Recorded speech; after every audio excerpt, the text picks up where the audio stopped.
Hello and welcome to the SOS Wrestling Podcast, and today on the show I have with me a former Anarchy Championship Wrestling Tag Team Champion, two-time ACW Televised Champion, former ACW Heavyweight Champion, and the current holder of 3 different tag titles in AAW, Inspire Pro, and MPW respectively, Mr. Davey Vega. Hey, thanks for having me. Well, the first question I like to ask wrestlers is, obviously, how'd you first get into wrestling?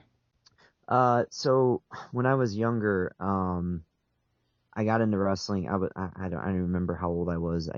I vaguely remember watching wrestling with my dad. And I wasn't super into it, but, there was a match. It was like, it was Hogan and Macho Man versus somebody. It was them tagging up against somebody, and I can't remember for the life of me who it was. That was kind of my first, introduction to wrestling. And then I got out of it for a few years, and then what sucked me back in, and it's the weirdest thing, I tell people this all the time, and they're like, oh, that's kind of a, it's kind of a weird match to get back in on, but, at least it pulled me back in. But it was Stone Cold Steve Austin versus Savio Vega in the Caribbean strap match. Wow. Yeah, right? Yeah. It's kind of so that was kind of what pulled me back in, and then I've been an avid fan ever since then, and got, I liked it enough that I was like, you know what, this is something I want to do with my life. So, how early did you start training, and what was it like? So I wanted to start training, at 17, because in, Missouri, if you had, parent signature, you could start training at 17. I had it in my head though that, I was going to train at Chikara. That was where I was going to start, get my my basics, and then go from there. So I ended up not being able to do that because you're 17, 18, 19 in college, and not a ton of money. And, I just didn't have the money to afford the tuition. So I waited until I was 20 or 21, and I was like, you know what, this Chikara thing is kind of, the window's starting to close on my wrestling training. So I went to the school in St. Louis, which was Gateway Championship Wrestling, and a guy named Dingo was the trainer. Did you ever, because I know you've had a few matches in Chikara, did you ever like go back and work with Mike Quackenbush? Yeah. So I started getting trained in 2006, at the beginning of 2006, and I had my first match at the end of 2006. And then I realized that I had family that lived only 35 minutes from Chikara, and their school. So I went out and stayed with my aunt in Delaware, and then just made the trip from her place to Chikara and did their training. It was like 2008 and 2009 when I did it. And I think like the first one was, I think I was there for 10 weeks, and the second time I was there for maybe, I think 6 weeks, and I went there and did training with, the first time it was Quackenbush and, Claudio. And then the second time around it was just Quackenbush and, I think Skydo was there a few times, so that was pretty cool. What are your thoughts on Mike Quackenbush? Because, I mean, he's really just good at everything. Like, he can do power stuff despite him not looking like the most powerful guy. I mean, he's probably one of the more technical sound wrestlers of the last few generations. But what do you think of him? Oh, absolutely. I agree 100%. And not only that, but the man is brilliant. Like just being able to, the training that I got from him, and being able to like pick his brain, on wrestling, and how he like operates his shows, and, how his matches go, and stuff like that. It's just, he's brilliant. Just everything that he does is just amazing. And he was actually, not him. CM Punk was actually, I'm lying again. CM Punk was like the second or third person that, I kind of got into on the indie scene, but, the first people that I saw were like those 6-man tags at CZW with like the SATs and Amazing Red Mm-hmm. back in like early 2000. Those were like my first indie stuff that I was ever introduced to. But then I started I started getting into like IWA and Jakara and all this other stuff, and Mike Quackenbush was one of the guys that I adamantly sought out because all of his stuff was just so crisp, and just some of the stuff that he did, I was like, man, I want to be able to do some of that stuff. Mm-hmm. And again, he's brilliant. Like I don't have anything bad to say about him. Yeah. Well, you mentioned that you had your first match at late 2006. Do you remember what that was like?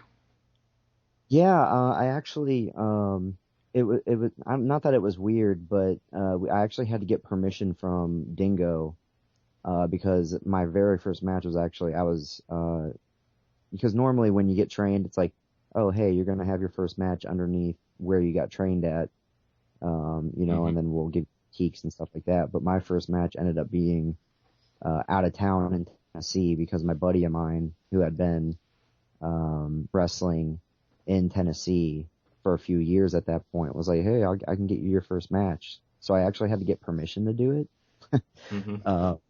But I just remember it wasn't as bad of an experience as I think some people's first matches were, only because I was in the ring with my friend. And it was it's in Tennessee, so it was like more of a Memphis style thing. So all I had to do was like Mm-hmm. really run my mouth, and the crowd was like, "Oh, we hate this guy." Yeah. So, but no, it was, it could have been way worse, but it was fun, and I was happy that I was able to do it with a buddy that I was comfortable with. Yeah, I mean, that's obviously like a safety blanket kind of thing. Yeah, But absolutely. I mean, you've won, I think that I know of at least 10 titles over your career so far, but the ones that really stand out, especially now, are the tag titles. So my question is, what's it like being, I guess, mainly tag team oriented right now? It's funny. When I first got in, um, I only had maybe a handful of singles matches before I was thrust into a tag team. Um, and the first, so I'm 10 years in now. Mm-hmm. I think the first 4 years I was a tag wrestler. Mm-hmm.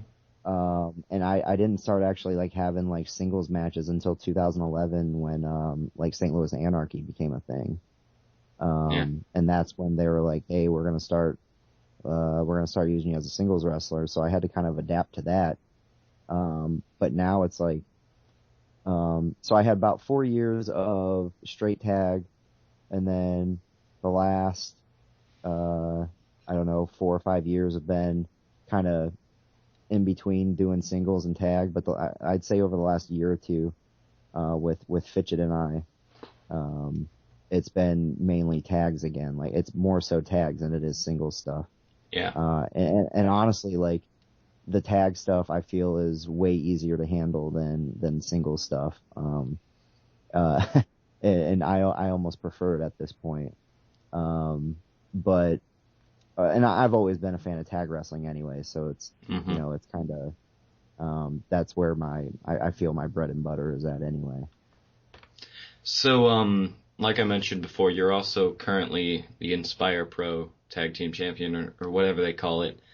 Mhm. Um, but you're teaming with the current NWA World Heavyweight Champion Tim Storm, who also just so happens to be 51 years old.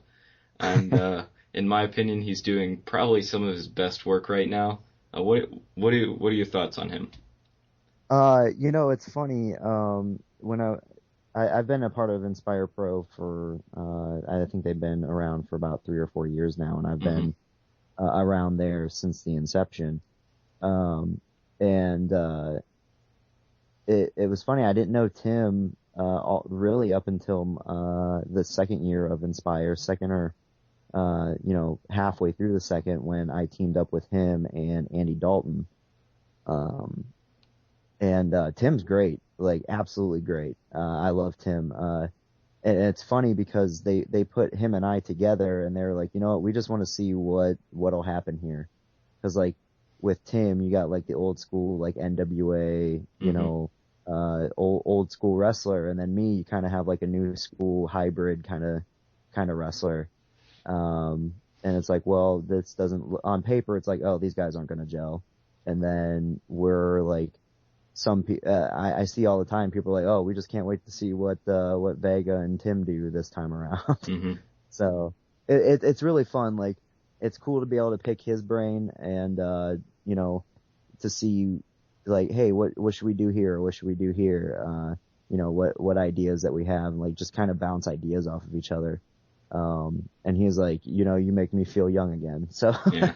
it's pretty good. We mesh pretty well together. Yeah, I mean, a lot of times the more contrasting the styles of two partners, the better chemistry they have, I guess you could say. But I mean, obviously the NWA World Heavyweight Championship isn't in its Ric Flair days, but I mean, there's a lot more what is it called? I guess there's a lot more companies using the NWA handle. So like it's not as prestigious, but it's just as difficult to get to that point. Yeah, it's I've wrestled for a few NWA places, and actually it was I think it's starting to go in an upswing again. Hmm. But I was actually I'm trying to think. It was like 2008, 2009, 2010 when Ed Schumann was still around. Hmm. I think like NWA was, it was starting to hit um, like an uprise again. Cause Schumann was pushing it pretty heavily across like the Midwest and a couple other places. Um, and then he ended up dying, and it in my opinion, kind of fell off to the wayside again. Hmm. But now you're starting to get kind of that uprising again with like, I think, Bruce Tharp in Texas took over. Um, Yeah. and like some of these other companies are like taking on like the NWA name again. So, it's fun. It's cool because like obviously NWA has like that rich history. And it's fun to see, that stuff. Um, and hopefully like it'll just make, wrestling better as a whole. Going back to your title, or your three titles, I guess. How does that work in the independents? Like, are you told ahead of time what the plan is? Or are you just showing up not knowing if you're winning or losing? It's there are some companies that are like, really, um, they won't give you any information until you're already at the show. Hmm. In fact, a lot of companies are like that. So going into, um, like certain shows, I'll just be like, all right, I'm showing up. I just want to have a good match and see what happens. Like, that's kind of my mindset. But then there's other companies that'll be like, they'll text me out the whole storyline plan and what they want to do and this, that, and the other. And I'm like, Hmm. okay, cool. And like, but yeah, I don't mind either. I keep, my mind open to everything. So, I'm not, I don't care which way or the other, I'm pretty easy to deal with, but it's cool when like you can have input in certain things too. Um, Hmm. that's always nice. A little bit of creative freedom. Yeah, I mean, I especially like whenever workers get to use their creativity because they spend most of the time thinking about storylines for themselves. At least Hmm. that's what I would do. Oh So yeah, absolutely. yeah, it's like no one knows you better than you know. Right. But Yeah. Like Fitch and I, like with our tag stuff and like Metro and AAW, a lot of our stuff is just a lot of our own inside jokes. Like hmm. people, we think we're hilarious, but people are probably listening to these promos and they're like, what the hell's wrong with these guys? I don't even get that. Hmm. But earlier this year, you had a dark match with Ring of Honor at ROH's New Japan Pro Wrestling War of Worlds, I think it was. Yeah, it was Am I in correct there? I believe it was in New York, the Oh Hangar yeah, 7 or Hangar Terminal 11 or 5. something like that. Yeah, Terminal 5, something like that. Yeah, but what was Ring of Honor compared to other places you've worked? You know, Ring of Honor is every time I've gone there, I've been treated with nothing but respect, and like, I've been treated pretty well every time I've gone there, so I don't have really a bad word to say about them. Um, I will say it is, if you're not doing the seminars, um, if you're not doing the seminars, and if you don't know, I guess it's really about who you know, and if you're not Hmm. and doing the seminars, like that's what's going to get you into Ring of Honor, or how big your name is.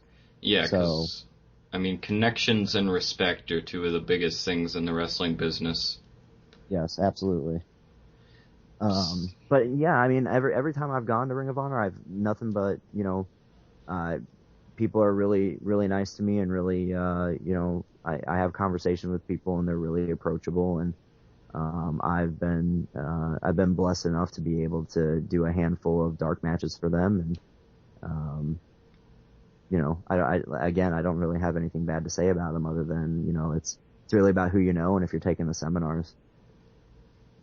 Yeah, so I mean, who'd you work with at War of Worlds? It was Cheeseburger and I tagging up against Joey Dadigo and Juan de Francisco Coronado in a Hmm. tag match. Um, So, what do you think about Cheeseburger? Because I mean, I love the guy because he's just so out of the mold, and his character is just so great to me, at least. yeah, absolutely. Like Cheeseburger is like one of the top guys that come out of there. Like when you talk to him, and you see him talking to some of the other wrestlers, and like when they're trying to get ideas from him and stuff like that, the kid, like, he knows what he's talking about. That dude eats, lives, breathes, sleeps wrestling. Um, and it's kind of refreshing to see that, how upbeat he is about it too. Because you go to some locker rooms, and you got these guys like, like, oh, whatever, this, it's wrestling, whatever, this is what I do on the weekends, and uh, Hmm. I'm all about being positive and positivity, and he just embodies that, and he's all about wrestling, and he loves it, and he's good at it, Hmm. and dude, he's super over. Yeah. So, no, Cheeseburger's great, and every time that I've been to Ring of Honor, he's been, one of the guys that I go to and hang out with, because he's just that approachable. So I know you have worked as a heel a lot, but what is it? What would you say the main points of getting over are? Does it just depend on the crowd, or you got to work with them? Some people are like, they'll go out there, they'll have their match, and like the people will be sitting on their hands, and like, oh man, the crowd just, they just didn't know what they were seeing, or they just weren't there. It's like, no, you didn't engage them. You didn't do your job. You didn't go out Hmm. there and pull them in and they're out there to be entertained. You didn't entertain them. Oh, if this, I've heard it before, like, oh, if this was in this city, that would have got over. It's like, okay, well, since that didn't get over, change up your plan. Hmm. Um, and I think that's some. I think that's part of the problem with some of the wrestlers. They don't know how to switch gears uh, in the ring. I think that's pretty important, especially if something's not working and you're not being entertaining. Um, I started off as a heel, and I think a lot of people do, but I definitely prefer being a heel. Hmm. Only because, like, I can say ridiculous stuff, and people are like, "Oh, hey, we hate this guy." Like, Yeah. it's easy to pull them when you're a heel. It's easy to pull them in and entertain people, in my opinion. Yeah, Um, it's a lot easier to get people to hate you than get people to like you too. Absolutely, especially with, like, if you're a face and you go to a new town, they have no idea who you are, and it's like you come through the curtain, they're like, "Oh, okay, a guy that's new. Here's a new guy. Let's see what you got, I guess." Hmm. Um, and they're kind of, again, like, they'll sit on their hands, or they're kind of timid to be like, well, I don't know who you are, and I'm not going to get behind you just yet. So you're already working from a disadvantage at that point. Yeah. I mean, and I have to give you credit, but you are probably one of the more versatile workers that I've seen, at least. So what would you say the best match you've ever worked is? Ooh, um, I'll give you two only because I can't put one above the other. Hmm. 2 years ago, I had a match with Chris Hero at St. Louis Anarchy. Um, and that guy's just amazing. Yeah, no, Like, it's crazy that he started as a backyard wrestler.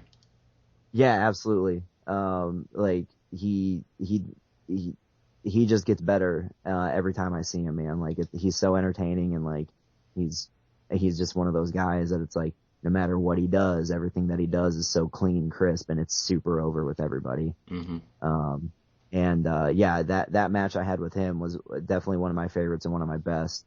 And then earlier this summer, I think it was May or June, I had a match with Jonathan Gresham, at St. Louis Anarchy. That was, again, I can't put one above the other because it was probably two of my best performances, honestly. So, St. Louis Anarchy, as you've mentioned a few times, is currently undergoing a name change. Am I right about that?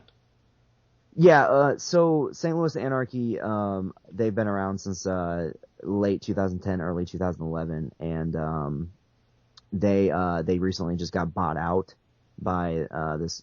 Um, it's basically kind of like an NWA thing, but it's called NWL.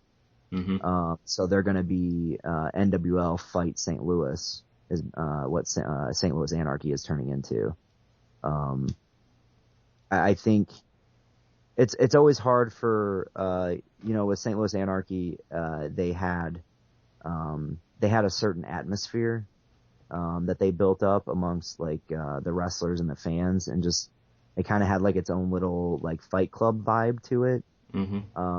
And I can already see like some of the fans, commenting on it. Like it's like people are afraid of change, um, and I get that, I understand it, but they're already a little afraid that it's not going to amount to what St. Louis Anarchy was able to provide, at least atmosphere wise.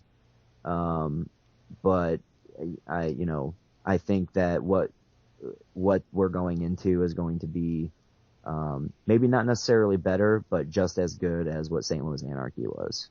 Hmm. And what are you like? Do you enjoy the whole Fight Club vibe that it gives off?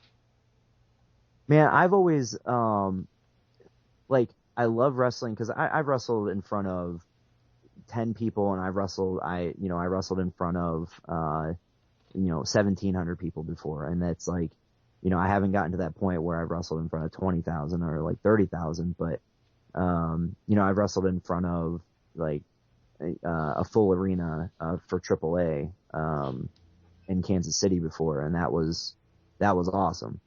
Um, but I think the intimacy of it and the fact that it was kind of like my home promotion, that's what I loved about it. And like I like those little intimate shows that like maybe they're not pulling in 500 people, but it's a strong 200, 250 people, just super hot for the whole for all the matches, for the whole show, never getting tired, and just like and I hate to use this term only because no, I don't think anybody really has caught that kind of magic in the bottle, but it's like kind of like a small scale PWG atmosphere, Hmm. um, and like the just the intimacy of it is what I've always loved about it. Yeah, 'cause PWG, I mean that's just a different animal. I mean it's created by wrestlers for wrestlers to come in and showcase what they can do. I mean, have you ever wrestled in PWG? I have not. I definitely would love to.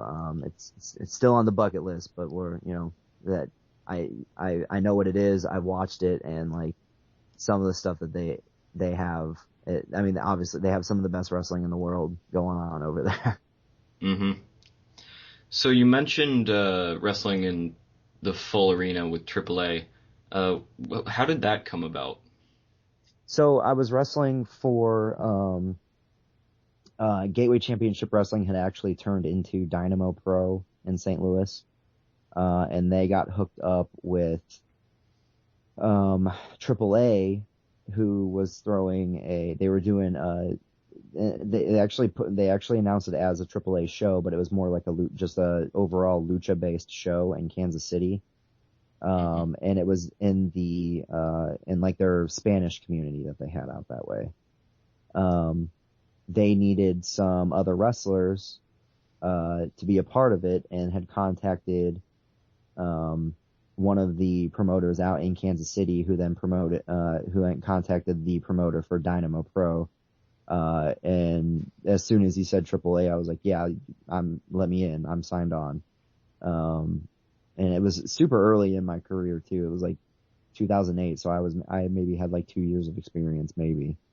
But it was an experience, man. Like just, that was probably that. And, the one time at Ring of Honor, I can't remember which one it was. I think they had over 1,000 people there too. But those two were definitely the two highest crowds that I've wrestled in front of. And it's just a different atmosphere there. It was really awesome. So you're 2 years into your career and you get to wrestle in front of over 1,000 people.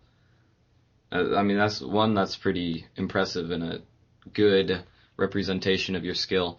But what was it like to wrestle all of the? Did you wrestle the AAA guys or the Luchador guys? I did not. I actually, going into it, I'm trying to remember. I think Octagon was there, and then there was a few others. I'm trying to remember. I think Octagon and Octagon Cito was there, and I want to say La Parca or Psychosis was there. But I think Psychosis at the time was going under a different name. But I didn't get to wrestle any of the AAA talent. And which I was fine with me because, they exclusively spoke Spanish and it was going to be a huge language barrier, especially for me being only 2 years in. Now it's kind of like, I've wrestled a few, Japanese people, and the language barrier isn't so intimidating. But I got to wrestle one of the other locals, which was cool, which helped me out a lot because we had no idea that going into the match it was 2 out of 3 falls, and we didn't realize it until we were already heading to the ring. So we had to improvise after the first fall. So being able to talk that out with one of my buddies was way easier than trying to have a conversation with one of the Spanish speakers. Yeah. So what's it like wrestling someone who doesn't speak English? Because that obviously poses its own challenges. Some of the stuff is pretty the same. Like you say suplex, they get that. And I know like some of the Japanese guys, they call like all suplexes like brain busters. But some of the words, you basically when you're talking to them, like you're pantomiming the motion and they're going along with it. I know I wrestled in ACW down in Texas. Gary and I wrestled Akira Tozawa when he was on his American excursion a few times. And the one time we got lucky and we had his translator with him. Oh, yeah. And, we lucked out on that one. But then I think that was the very first time that we wrestled him. And then after that, we didn't even need the translator. Like, we were all comfortable with each other that we could, it's more like, so maybe, this, and then big bump, boom. And like, it's the language barrier wasn't too bad. You just, once you get used to it and get that, I don't know if I can say that. When you head into it the very first time, it's kind of a mind fuck. But after you've already done the first time, like it gets significantly easier, especially when someone's comfortable with you. Yeah. So you're originally from Cleveland, right? Yes. All right. So what encouraged you to come to the Austin area with Inspire Pro and ACW? So when I was born in Cleveland and I lived in Cleveland for the first year of my life, and then I moved to Canton, Ohio, which was a little about hour and a half south of there. Mm-hmm. And then I moved to St. Louis with my dad when I was 12, and I've been here ever since. But when I went to Texas, it was actually the submission squad, Pierre Abernathy, Evangelistico, and Gary J. had actually already been wrestling for ACW for I think a year or two before I had even gone down there. And they I want to say that they had a rotating spot that they were given out to people. And then when that rotating spot came open again, they didn't have anybody else that could go, and they asked me to do it. And me being only 3 years in, I was like, yeah, absolutely. I need to get, I've only been doing, like indie shows in the St. Louis area. I need to get out and like experience other places. So yeah, 2009 is when I started traveling and going down to Texas, and really anywhere I could go, but Texas was the big one that I started going to. Mm-hmm. So what's the farthest you've ever traveled for a show? Los Angeles, California, we traveled. The initial trip was only supposed to be 23 hours. But we got stuck in a snowstorm, like literally an hour into the trip. And that added an extra 8 hours to the trip. Wow. Yeah. Well, I mean, last interview I had, Lewis Linden, he also talked about getting stuck in a snowstorm. And I know you recently wrestled. What's Lewis like? Oh, I love wrestling Lewis. Like, he's so creative, and he's literally one of the best on the indies. That he's super underrated too. Mm-hmm. Like it's stupid how underrated he is. Like, he should be way more places. But yeah, Lewis is one of my good friends, and he's absolutely amazing. Like, I know he recently just wrestled Zack Sabre Jr. at AIW, and they, from what I was told, like, they blew the roof off the joint. So. Oh yeah. But yeah, Lewis is great. Like, super underrated and super talented. Like, it hurts me that he is not more places than what he is. Mm-hmm. So, I mean, I feel like he's been getting a little bit more of a break recently with all of the Cruiserweight Classic competitors that he's been facing, which is great. I'm glad to see that he's facing more higher status guys. But in your opinion, who's like the highest status or most famous person you've faced, would you say?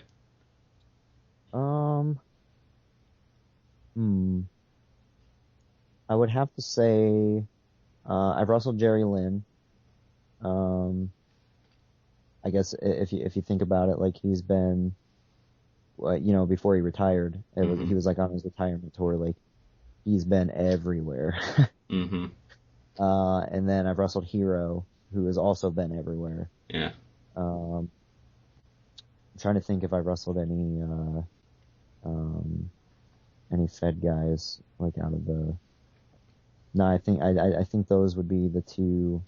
And if I think of one, I'll let you know. But those would probably be the two most successful, I'd say, wrestlers that I've wrestled and was able to share the ring with. Yeah, I mean, Jerry Lynn is probably one of the greatest wrestlers of all time. Especially, absolutely. Definitely one of the greatest indie wrestlers of all time. Yeah. But what was it like facing him?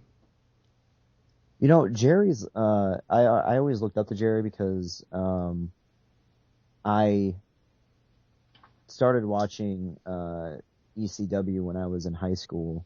Mm-hmm. And the very first match that I saw was him versus Rob Van Dam. Yeah. So, like, that was my first, and at that time I was like, I knew what WCW was, and I watched some of the Cruiserweight stuff, but I was strictly like WWF, Attitude, watching that all the time. Yeah, and WCW just buried all their cruiserweights anyways, so. Yeah, and they buried him. The point was like, oh, hey, this stuff is cool, but these guys suck. So, Yeah. like, like they made you like, okay, well, like we kind of these guys are like athletic, and we like watching what they do, but you guys aren't doing anything with them. So, Hmm. um, but that was like my first big like holy. That was like my wake up call. I'd say like, holy crap, there's more than just you know the Attitude Era stuff that's going on TV. Hmm. And that's kind of what set off like, well, maybe I should start looking into indie wrestling. Um, but yeah, Jerry, I would say, uh, I looked up to him because that was the very first thing I saw of him was that, and you know, he was always super awesome to be around. Uh, always giving out really good advice. Um, and I was able to, I think I was in a multi-man match with him, and I had a singles with him. So that was super cool to be able to like pick his brain and have those kind of matches with him, and being able to, have his input on stuff before and after the match. So it was really cool because like, it's, man, I used to watch you in high school, and now I'm Hmm. in the ring. So, Was that like a um, surreal thing for you watching or getting to work with someone who you used to look up to, or I guess still look up to? oh yeah, absolutely. Cause like it was really cool because he was doing his retirement thing in Texas because he was kind of like a big like he was a big part of ACW. Hmm. Um, and he was like, well, I'm doing this retirement tour. I'll come work for you guys for, a set amount of dates. And I think it was like his last year. He was like, I'll work every show. But I want, here's my list of people that I want to work. And just the fact that he had requested to work me was amazing in of itself. So like, not only did he request me, but like, I'm like, oh wow, is this actually happening? Like Hmm. this, like my inner high school self is like jumping for joy, and I'm just like in a state of disbelief. Like, oh, you really you asked to work me? I mean, that's super awesome, but like, in wrestling, you're not supposed to like, Yeah, you're not supposed to mark out. right? You're not supposed to mark out and be like, oh yeah, I used to watch you in high school, and I loved everything that you do. Like, Hmm. so I tried to play it cool, but like, on the inside, like, yeah, it was super giddy. Hmm. Well, I mean, that's all. That's all I really have to ask, unless you want to add anything on. Um, I'll just say something to like, people that want to get into wrestling. Like, one big thing that I learned getting into it, was, keep your ears open and your mouth shut. And that's helped me so much over the years, only because like, if you're trying to talk when someone else is talking and giving you advice, it's just not going to work. Hmm. Um, you always want to, in wrestling, you're never done learning. So if you think you're done learning, then, you should probably move on to something else.